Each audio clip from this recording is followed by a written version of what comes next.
Hello and welcome to some more Star Citizen. Alpha 3.8.1c is on the PTU. It's Wave 1 on the PTU. It's a test patch at the moment, so it's just Evocati, subscribers, and concierge. Let's take a look at the patch notes and the state of the PTU at the moment, as we are working towards a live build. CIG have also said that there's going to be a persistence wipe when 3.8.1 goes live. We're not sure if 3.8.1 live is going to have platform persistence at this stage, but we are all hoping, or at least I'm hoping. The Cutlass Red is in the patch as well, but it appears it's only available to Evocati to spawn currently. I've done a quick tour of the ship, which I will link down below if you're interested in seeing it in a little bit more detail. It has 2 functional medibeds and 4 bunk beds, so there's a lot of people that can be on this ship at once. Those medibeds allow you to set your respawn point there temporarily for the session, so if you die, you spawn there, which is really useful in the short term of the game. You can also use those beds to heal your wounds, the medibeds. But because it's got so many actual beds, although the beds are currently broken for logging out purposes, but you can use the medibeds there still to heal your wounds, that ship's going to allow you to do quite a lot in the verse. It's quite a good sort of like bunk bed slash respawn point ship that you could fly around and use for a lot of different purposes. Medbeds now have a maximum respawn range of 4 million kilometers. If you are out of range of the medbed or the ship is no longer available for some reason, then you will be spawning at a major landing zone when you die. I forgot to say in my last video as well that you can rotate the engines of the Cutlass by pressing J. You can do that with any of the ships that have engine rotations, I believe. And you can turn on the ambulance emergency lights with T. You can toggle them on and off. Also, there is a toilet in the front section of the Cutlass Red that I said was able to control parts of the ship. I was trying to make a joke, but in the edit, it's literally out of context. I removed the part later where I said, I love the idea of people really trying to control the ship from there. And when I watched it back, I went, oh my god, it's not there, because a couple of people messaged me and said, that's a toilet. It's a toilet with minimal privacy currently. You'd have to really strain hard to get any ship functionality from that. But yes, so the Cutlass Red does have a toilet.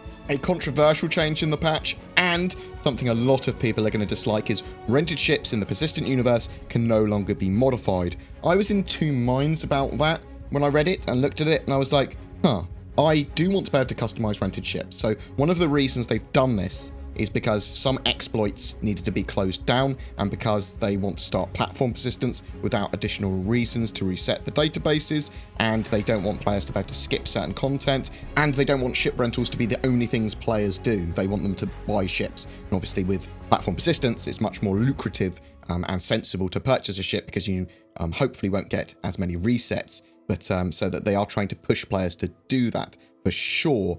It does massively restrict what you can do with a rented ship, not being able to customize it though. I think it would be fine if you could customize at time of rental, or not move the components from a rented ship off to ships that you own. But the restriction of like renting a prospector and not being able to change its standard mining head makes it pretty ineffective. Although better than a starter ship, it's better than some of the other ships. It does allow you to try out the prospector for sure, and it does allow you to, if you were just running around in an Aurora MR and you wanted to do mining, yeah, that's going to make you more money than the Aurora MR probably. But like with a combat fighter as well, having its default weapons and not being able to change that stuff does kind of break the spirit of ship rentals, in my opinion.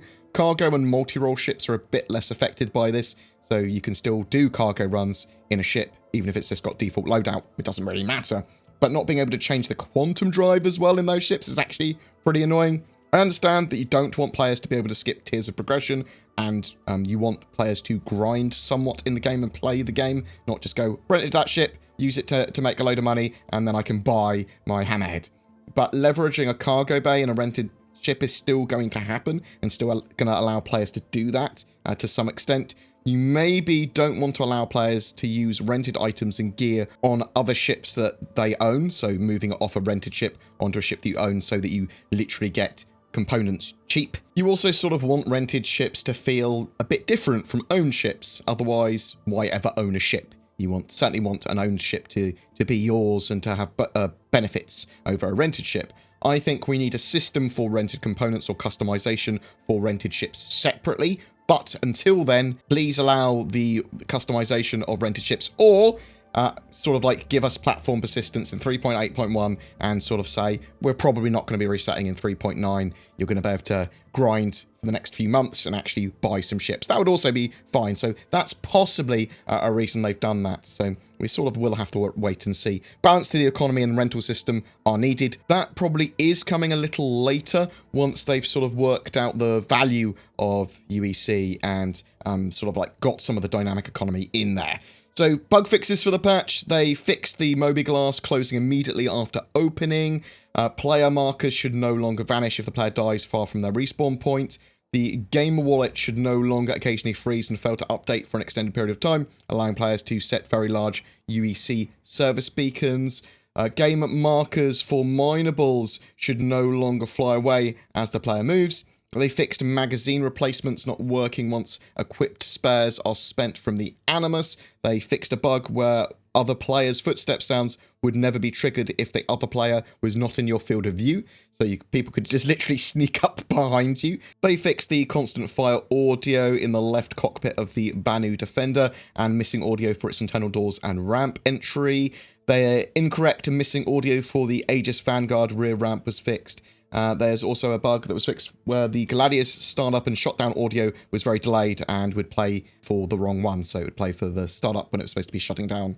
Star Marine music will now no longer completely cut out when the menu is brought up mid-game. They fixed missing self-destruct sounds, missing locker open and close sounds on the Urza Rover, as well as missing vibration sounds for collisions and landings on the Tumbrel Cyclone and the PTV. They fixed an issue where the Origin 890 jump ambient audio did not receive ship parameters, so was always muffled regardless of ship activity levels. Players that die at the same time and have the same MIDI bed selected should no longer become trapped. Repair services should now properly complete after refueling. The Caterpillar should no longer occasionally roll over when landing on planetary surfaces. They've modified shield proxies on the Hornet F7C to fix shield holes, and they fixed 4 client crashes and 5 server crashes. I do really appreciate the fixes to shield holes and getting ships at least functional for their focus where possible. There's a lot of audio work that seemed to go into this patch and fixes there, but CIG did recently say that the new signed distance field shield tech that they will be implementing will solve future shield hole problems as well. So there's hope for that, but it might cause whole new bugs. There is some instability with this patch I found as well, especially with client crashes for me. Haven't really had a server crash that I've noticed yet, but client crashes that I'm able to recover from, they do happen. I've had at least maybe once an hour is what I'm probably seeing with the client crash. There is certainly a good few bugs that need to be powered through before the live build though. The known issues list is reasonably extensive. The 890 beds can't be used for logout. Sometimes repair services are unavailable when they should be present. After a ship is repaired, detachable components will remain attached to the ship when destroyed, and a duplicate component may fall off. Repair fails if you select repair and refuel simultaneously. So lots of issues with the repair, refuel, and rearm mechanics. Players can die in Area 18 when exiting the Easy Hab or the transit system, which is annoying. Ships can be displayed as unknown after destruction on the ASOP terminals. Entering or exiting via EVA can sometimes cause the player to turn and spin violently and hurt themselves. Objects can fall through the floor when dropped. That is really annoying still. Sometimes an extra train can spawn at Lorville and sort of like damage your ability to use trains. The visuals of the ship on the rental screen may have some missing areas or disappear completely. The Caterpillar will occasionally rock or tip over on itself after landing on a planetary body. Rentals or timers may not work correctly for a second ship, so they've sort of fixed some of the rental stuff, but some may still be a bit broken. If a player's ship is destroyed after bed logout, they will return to server origin sometimes, so you might not be where you want to be and you might have to kill yourself again. NPCs may sometimes be doing usable animations in places that they shouldn't. Countermeasures are not working as intended, which is still annoying because, you know, missiles. The 890 jump does not have the correct cargo capacity. The combine cannon and distortion weapons are not working as intended. Elevators at Port Tressler and Everest Harbour may not show up when called. If the quantum travel marker is at the edge of a moon, sometimes you can quantum travel through that planetary body and blow it up. Purchased commodities can sometimes not appear in a ship's hold, although they are still there. NPC beacon notifications will sometimes display an incorrect distance, and AI ships can get stuck in the middle of their motion and not advance. Again, really, really annoying. So there are some major bugs there and some more minor ones. It looks to me like CIG are still pushing for a 3.8.1 live build for the end of January. Hopefully they will get the most annoying bugs fixed by that time from those known issues. Anything that prevents ship rentals, mission completion and accessibility, traversal and ship repair, rearm, refuel, sort of like general ship motions that you need to be able to do, the spawning of your ship from an ASOP terminal, desync issues, they are all really, really, really annoying and really need to be fixed for a live build. Getting exploits removed as well is super important for persistence, so it looks like CIG are doing that too. I am interested to know what you think though.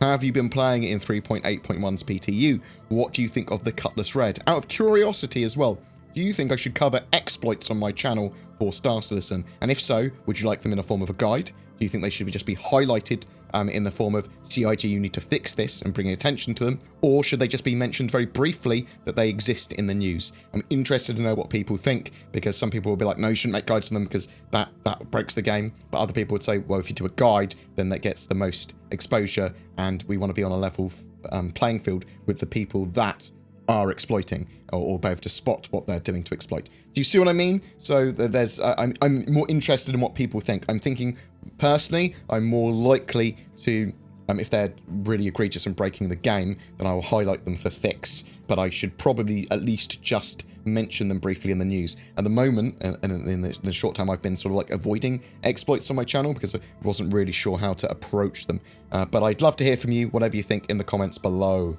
Every month we have a ship giveaway for January 2020. It's for an Anvil Arrow and Star Citizen game package. Just comment on any of my videos made this month to be in for a chance. More details in the description below. Oh, it's time to shill. If you're looking for a VPN, then consider NordVPN. They have many advantages over free VPNs, but are incredibly cheap, and I use them and can recommend. There's Shadow as well, which is an alternative to owning your own gaming PC. They give you a sort of Windows 10 environment focused on gaming, and it leverages the power of your instats and their cloud so that you can stream it to any device or other PC or laptop or phone or whatever. And you can now order systems with varying scales of hardware for up to 4K gaming. And as always, it works fantastically well with Star Citizen. It's an extremely affordable way to get access to a high-spec PC. Links below to Shadow and Nord, and make sure you use the code BoredGamer to get a discount. Thank you very much for watching, and if you want to support my channel further, consider becoming a Patreon or YouTube member via the join button, or sharing my videos, or liking and subscribing. Take care, and I'll see you in the verse.